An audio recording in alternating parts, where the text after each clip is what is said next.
Hello, my name is Faith Frisk, and today I am going to be talking about a specific tension in my life. This is my desire to become an aesthetic nursing injector or to do permanent makeup. Throughout the semester, we looked at how Augustine viewed things, as well as big questions such as self identity and purpose. The tension at the center of my analysis is my self doubt and judgment I face when I tell others that I want to become an aesthetic nurse. This tension became my case study. Ever since I can remember, I have always been around the beauty industry. My mom has been doing permanent makeup for over 25 years. In 2000, my mom opened her first full service salon. Many of my first childhood memories were made there. As a child, I always watched and learned as people were getting procedures done.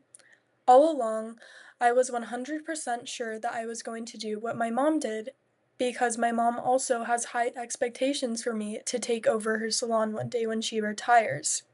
However, as things advance, I felt drawn to a new desire, which is aesthetic nursing.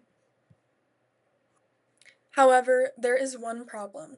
Every time I look up aesthetic nursing, on TikTok for example, I see people explaining to not let anyone know what you want to be in nursing school. Specifically, do not let them know that you want to be in aesthetic nursing, because many people do not see it as real nursing. They see it as soft nursing. Many people think that it is not even real nursing because it does not compare to what bedside or ER nursing go through. Many people have their own stereotype of what real nursing should look like. Since my path does not match that stereotype, it brings tension to justify my choices. This explanation pushes me to ask myself, do I truly see aesthetic nursing as less valuable, or am I just taking in what others believe? This helps me reflect and understand how outside opinions influence my sense. Our readings describe the experience of how it is to live in between identities, not fully one or the other. The hybrid identity is not just confusion, it is a space in between where deeper understanding can take shape. I stand in between the medical world and the beauty world. Throughout Confessions, Augustine often analyzes his struggles and thoughts. Instead of dismissing society's expectations, he listens to them. He wants to hear other people's perspectives and ideas. He pays attention to his own doubts rather than dismissing them. From an Augustine lens or point of view, it would be to understand them, not fix them. Looking inward is what Augustine wants us to view, to examine the deeper meaning, not just by telling stories. When I am analyzing my tension, I am not just retelling old memories. I am trying to see what I want to do in life.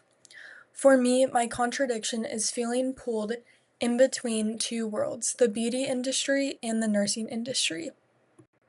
Another concept I have seen from our readings is how identity shifts depending on the audience. Nursing and salon life are both quite different, however, they have their similarities. In nursing, the audience expects professionalism, credibility, and clinical knowledge. However, the salon and beauty industries look for perfection as well as professionalism. This makes me shift into that version of myself. I now have realized and understand that performance creates pressure, both the beauty world and the nursing world, bring out of me and deciding which one fits me best. By having that understanding, it brings me to my central argument. Living between the worlds of medicine and beauty is not a weakness or a sign of doubt. It is the place where my true purpose shines the brightest. My tension, I feel, is not something that I should get rid of. By analyzing the expectations, judgment, and internal doubt, I began to realize what I genuinely want. This makes me feel clarity in my tension with my in between decision. Tension itself is what brought me to clarity. By analyzing the expectations as well as internal doubts is what brought me to uncover what I am truly passionate about. From this project, I learned that tension is not always an undesirable thing.